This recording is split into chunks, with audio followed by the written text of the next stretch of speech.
offered me the weirdest advice on the planet. It was like, well, you take 2 fingers and get some Vaseline. And I swear to God, this is true. I got 2 fingers. I go, Paul. And I'm like, really not going to do that. That just sounds like the worst experience of my life. So, I've gone through various things like entertainer's secret, throat coat, stuff like that. Nothing ever worked for me, but the thing that worked for me the best was, and this is gross, lemon juice, pure lemon juice, and honey. No tea, but just, yeah, but you say yes. It's disgusting. Like, it's the word, like I have so many different metaphors that I can describe it, and I won't bore you with it here. But every time I take a drink, and you get about that much out of it. You take a drink and your whole face is just revolting. You're just like, no. It gets brutal. And then all of this saliva comes out of your face for about 20 minutes. So you just kind of stand there and try not to point it at people you care about. And you shake your head and you go on and you play. But I mean, that's the kind of things to expect when you make this a career. And it's a lot of work, a lot of hours. Sometimes you do a lot of stuff that you don't want to. But every drop of it is worth it. Like, I came from being like the poorest kid in my neighborhood, living in a trailer and eating sandwiches with nothing on it, which is basically bread. And to today, in arguably two of the biggest bands in the country, and I'm getting to do things like write books, be in movies, all because I stuck with it, and all because I looked at it not only from the standpoint of I love doing this, but I need to do this. And when you're a student of it, you learn how to do it the correct way. And that's, that's really the way you have to look at it. So, my advice to anyone here who wants to look at doing a career like this is you aim for the dreams, but you also have to learn. You have to learn your body and how to, perform physically. You have to learn how to take care of yourself. And you have to learn to stick with it, because it's not all candy and gold, man. There's a lot of long hours, a lot of time being away from your family. But for that hour and a half that you're on stage, everything rules. Every drop of it is worth it. I've been doing this professionally now for 15 years, which I didn't think I'd get to do 5. So every year after that is just extra for me. So that's my advice. If you want to pursue this as a career, do it for the love, but also do it smart, because there's a lot of ways to do it dumb. Does that make sense to everybody out there? Yeah.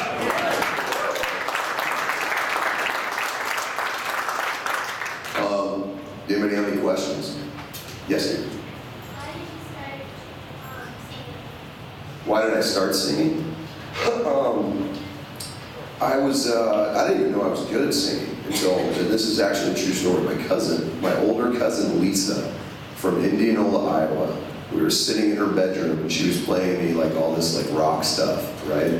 And this is stuff like I heard on this brand new channel called MTV. That's how old I am. And I was just singing along to some of this music, and she goes, "You're really good." She takes me out into the living room where all of my aunts and uncles and everybody are, and she puts on Journey, Separate Ways. This is true. I was 10 years old, okay? So I'm just like this little kid with a bad haircut. And she shoves me and she's like, "Listen to what Corey can do." And she drops the needle for an album, for a vinyl album. Never mind. Yeah, I'm old. But she drops it, and then I just kind of, stood stock still. But then I just started to sing along with it, and all of my uncles and aunts are like, "He's actually good at something." That's amazing. Because I never cared about sports, until I got older and I started kind of getting into it. But all of my cousins were into sports, and I was just kind of the awkward little kid who, stood and was like, "Hey."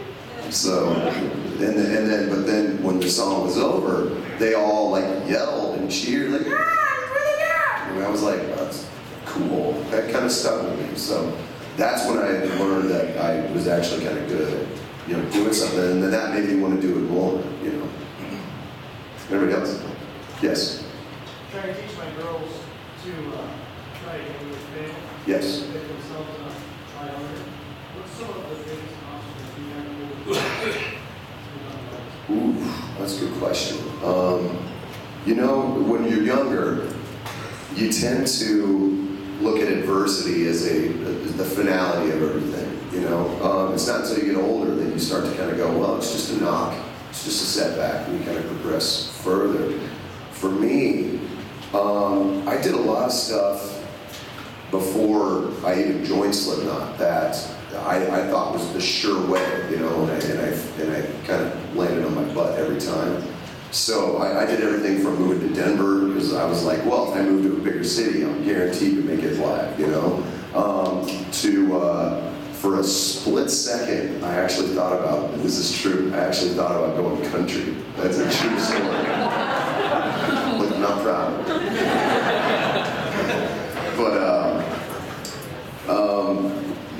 it's just, you kind of, if you want it, you accept it and you learn from it, and that's the biggest thing. The thing that it's, just because one person says no, doesn't mean that another person's not going to say okay. And that's kind of how I had to learn to figure it out.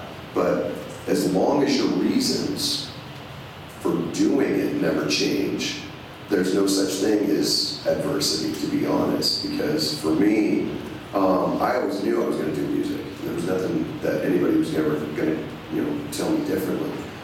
So even with setbacks, even with going, years without, getting to make music or not even being in a band, I just still knew that I was going to make music. So just use it to your advantage. Use it as a stepping stone. Use it as a learning tool, and just never give up.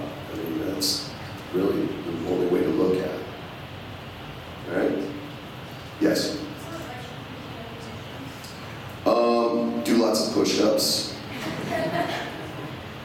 I'm serious. No, I'm just kidding. Young musicians, this is the same advice I give everybody. Learn to do it live, especially in this day and age, because with the way technology is now, it's so easy to go in and make a song sound like you know what you're doing. Because a lot of the computers, a lot of the programs, the plugins are doing all the work for you. But then that same group of people who just made this great song in computer, they try to do it live, and it sounds like their kids are doing it, basically, who've never touched an instrument before. So my advice is to get as much practical knowledge and as much practical sense as possible. Like, I started playing gigs when I was 13 years old, and in front of all-age Sunday gigs, but then at the same time, I was also doing 2 one-hour sets, playing covers, and just learning how to do it, really cutting my teeth. So the best way to do it is to get in that environment, because you'll learn so much by having to think on your feet and just playing by instinct, playing to the crowd, seeing what they did. It just makes you a better performer, overall. Because then you go into the studio, then you have a better idea of what you want to do, because you have a sense of how to do it in the studio and how it'll sound live. And you can play around with that, and there's so much room for that. So that's my advice, is get out and play live, play with a group of people, not just people kind of waiting for their turn to, put tracks into Pro Tools. Okay? Yes? Oh, yes. We took a plane from Des Moines to, I gotta do this, Des Moines to Denver, and then another plane from Denver to LA. Yeah.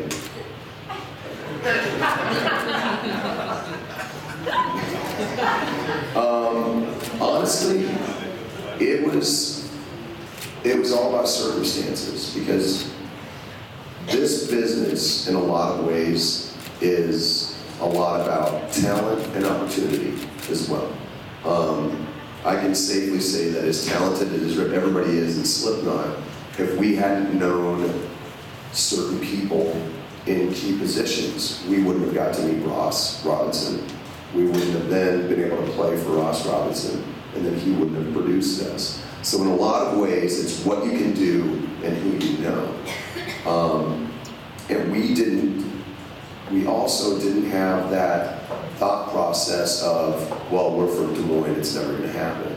For us, it was like, we're from Des Moines, but we're still gonna make it happen, you know? So we did a lot of road trip gigs over weekends, you know, sleeping on top of our equipment in really gnarly vans that smelled questionable. And, you know, driving 3 hours to Kansas City, driving an hour and a half to Omaha, driving 5 or 6 hours to Chicago, driving 3 hours to Kansas City. And it just, you know, you just keep doing what you do, you know? And then hopefully people talk. The original internet was called word of mouth. Let's put it that way. And it was big, yeah. Well, that and CBs. I'm convinced the CB radios were the original, like, chat rooms. Not that we had a CB, but, I mean, you know, so it came down to people talking about what we were doing. And then this person talks to that person talks to this, and it kind of comes back, and then suddenly people are interested in what you do, they believe in what you do, and then they want to work with you, and then that leads to hopefully someone coming in and discovering you. And in this case, it was Ross Robinson coming in, saying that he would record us whether we had a record deal or not, and then that led to Roadrunner kind of getting interested. But we had to go to Chicago to do that, which was weird, you know, and it was a very bizarre gig. I won't get into it, but we got lost getting to the stage. Like, it was a very, very, like, Spinal Tap moment. Us walking in front of the stage, and it was like we couldn't find the hallway. You know, we all crawled up on stage like idiots. And it was a very auspicious way to start our show for Roadrunner Records. So we were kind of nervous to play in front of it anyway. So yeah, that's about it. You look very serious.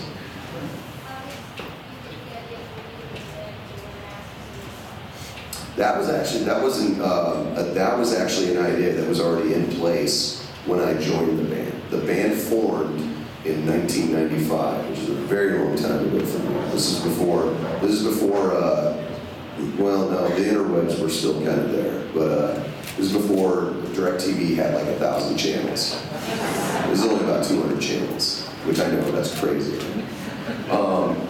But the band were already wearing masks and stuff when I joined the band. I joined the band 2 years later in 1997. So my first show, actually I didn't even have a mask because I thought I was smarter than everybody in the band. I had makeup and liquid latex on my face. And of course, my first gig was the hottest show of the year. So within a song and a half, I'm just melted, and things are hanging off me, and I'm just like, and then clowns just looking over at me, you jerk. And I'm like, what? You know, and I just thought I knew what was going on, and then, you know, like, I came off stage, and I was like, you were right, I need a mask, I will think of something, and then we thought of something. So, yeah, that was just something they were already doing. So, you know, I just thought it was cool. I thought it was fun. I mean, it allowed me to kind of become a maniac, you know. You like Slipknot? What's your favorite song? What? That's a great answer. I like that. Bones it. You. Musical influences. Obviously, you know, when I was in my teenage years, the Big Four were a huge influence on me. Metallica, Anthrax, Megadeth, Slayer, Testament. Like, I mean, there were so many great bands when I was growing up. DRI was another band. They were kind of like on the verge of like skate punk and thrash. But then I grew up also listening to a lot of the, and don't laugh, 70s disco that my mom was infatuated with, which I still listen to, okay? KC and the Sunshine Band is my jam all day. And if you can't listen to that and have a good time, I mean, it's all about those videos, man. KC always had the same move, right? so stoked. And I'm like, is he even playing that organ? I think he just wants that one move. But I've never limited myself to like a certain style of music. Like I listen to everything from Weird Al Yankovic to Weezer to, you know, Green Day. I love Green Day. I've been a punk fan since I was a little kid. Yes, I mean, it's my biggest issue with when people say, what's your guilty pleasure? It's like, well, I don't feel guilty about anything that I listen to. If you listen to something and you like it, why should you feel guilty about anything? You know, so if I want to listen to ABBA right before going on the stage for a Slipknot concert, I'm gonna. You know, because I've definitely had moments where I'm walking on stage going, she was a dancing queen. And then I come out, you know, I'm just gonna go for it. But that's what makes me happy. Yes? Okay, so I have certain cleaning playlists. So outing myself right now, it's not even funny. I have a cleaning playlist that I listen to notoriously. A lot of it has to do with a box set called Barry Williams Presents the 70s Explosion. Barry Williams being the actor who played Drake Brady on the Brady Bunch. And it's a fantastic box set that looks like a 70s 35 album box. Like for all the old people who used to carry album boxes, like, I'm gonna take my records over to my friend's house. This thing opens up, it's got like 20 CDs in it, and it's got everything from like Looking Glass, you know, stay brown there, you're a fine girl. I mean, that's my jam. When I'm like mopping, I'm like, yeah, you're a fine girl. Everything from that to, I listen to, like I mix it up with like a 70s punk, like The Jam, which is a great band. But then that will go into something from Kind of Blue by Miles Davis. Like I have a kind of a weird attention span anyway, so my music kind of reflects that as well. So, yeah. Yes?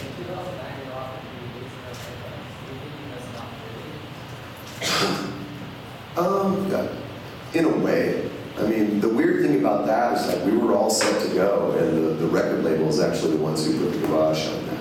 Because I had been writing lyrics, we were working on music. It was literally the day I was going to fly to Chicago to start jamming with Scott and Charlie. And they called and said that I couldn't do it. But if I had gone and done it, we wouldn't have done All Hope Is Gone. And Anthrax wouldn't have gotten Joey back to make Worship Music, which I think is a fantastic album. If you're an Anthrax fan and you don't have Worship Music, you need to figure it out and go buy it, like right now. Like leave now and go buy it, because it's a fantastic album. So everything happens for a reason, and everything happens the way that it should, you know? So I can't have any regrets, because those guys are still my friends. You know, that was one of the reasons why I wanted to do it in the first place, is because A, they're one of my favorite bands, and B, I've known those guys for 15 years, and they're really close friends of mine. So I'm not bummed, because they're still together, so I still get to see them play. I don't get to sing Schism live, but you know, maybe one day they'll let me get up and sing backups on it or something. So yeah, yes. What do I like to do with my kids? Besides feed them and keep them alive. Sometimes it's hard, especially when they're talking back at you. With my son, who's 12 now, we do a lot of geek stuff, basically. Like we go see comic book movies together. When he first saw the Hunger Games movie, and this is the first one, he convinced my wife and I to go to True Value hardware store and get him a bag of stuff for his all-purpose bag of necessities, and then proceeded to spend all of spring break outside trying to build a zip line from one tree to the other. True story. And so he got it up there, right? He climbed the tree, and then he kind of had this weird moment where he realized that the rope wasn't going to hold his weight. So he's standing there with this thing.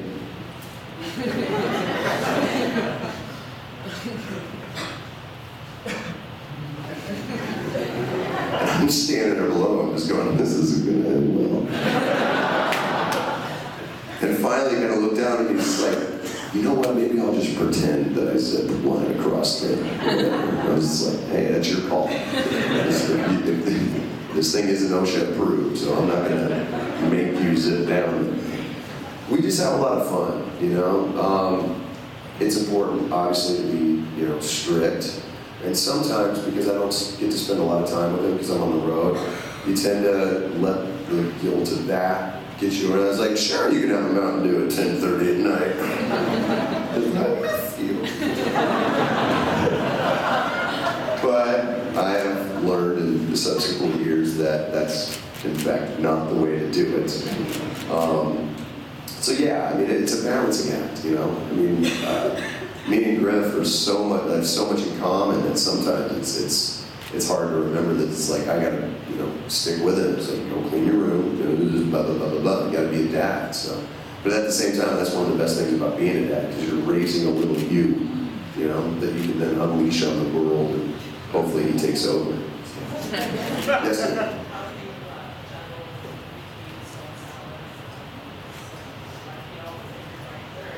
Yeah.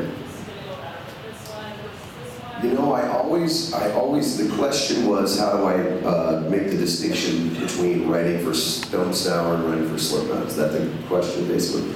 I just instinctively know. You know, the thing that I get asked a lot is, you know, how is Snuff a Slipknot song? Especially when it was first released, people were like, what? And I'm like, you have to listen to it, because the honest truth is I wrote that song specifically for Slipknot because of how heavy the subject matter was, how dark that sadness and melancholy could go.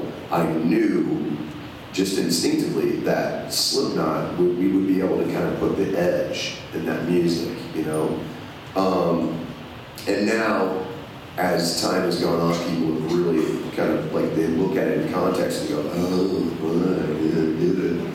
But the problem is that anytime I sing melodic with Slipknot, people call it a sour song. And then the other side of that is anytime I, like, bark out and get crazy with sound, people are like, oh, it's a Slipknot song. I'm like, nah, not really. Not if you listen to the music. You know, because my voice is going to become tied between those two to begin with. So you just kind of have to listen to the music. And both bands are made up of very distinct and very awesome players. So it just takes people a second to kind of listen to it with different ears, you know. Yes?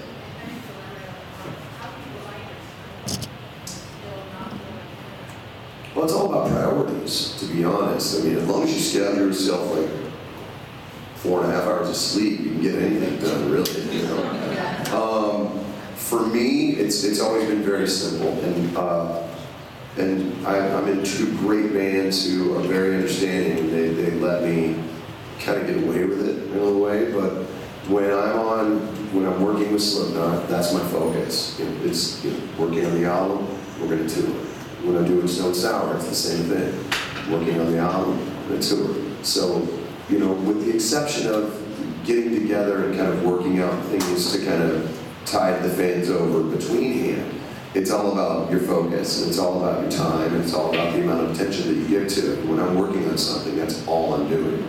So I've been able to, hopefully successfully, manage that time correctly and make sure that everybody's getting the kind of attention and focus that they need while not selling out the music or watering it down, really, you know, because music's honestly really the only thing I'm good at, you know, besides making people laugh for the most part. Even then, I don't even know if it's, you might just be nice to me, but, which please, be nice to all you want. But, you know, it's the one thing that I just know instinctively I do differently than other people. So when I'm making music and I'm performing music, that's all I care about, you know. Yes? The most embarrassing thing I did, what, today, or? Oh, like overall? Oh, come on. That's a deep well that you're tapping into. I can tell you about my first most embarrassing episode, and it actually happens to be the first time I was ever on stage in front of an audience. Would you like to hear about that? Okay, so I'm 6 years old, and I'm living in Clear Lake, Iowa, which, for those of you who are kind of music history buffs like myself, you know that's right around the area where